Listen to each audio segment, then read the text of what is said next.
but we lost 160 grand's worth of business out of 2 events absolutely immediately. And I'm also a speaker and trainer myself.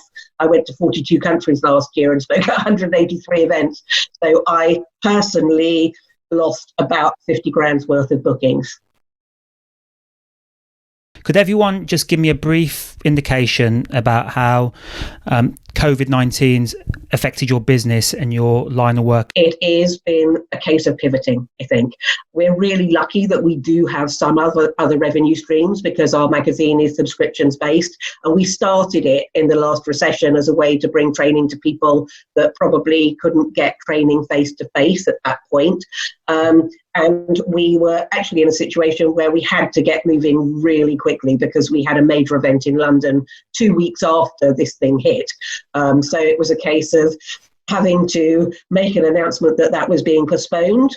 And I'm now wondering whether we postponed it too quickly because we're looking at September being the new date for that. And the way it's going, I can't see that that is going to be an option. But we lost 160 grand's worth of business out of 2 events absolutely immediately. And I'm also a speaker and trainer myself.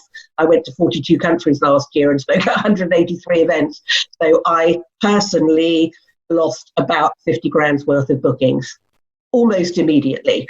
So it's been really interesting. But we have pivoted. I think you innovate your way out of this situation. And we went straight online and found ways that we could deliver content in a really one-to-one sort of way, as well as doing a global event, which is going to be a learning event for the assistants, and pulled in all the contacts that we've got because we work with all the best trainers in the world for assistants and have got them in a lineup over 48 hours. And actually, yes, our budget has been decimated like the others, but equally, the first thing I did was to go to my budget and work out exactly how much we absolutely needed to spend on a monthly basis, got rid of all the surplus stuff that we didn't need, and now my team totally knows how much we really have to bring in on a weekly basis in order to make sure that we survive, and that's important.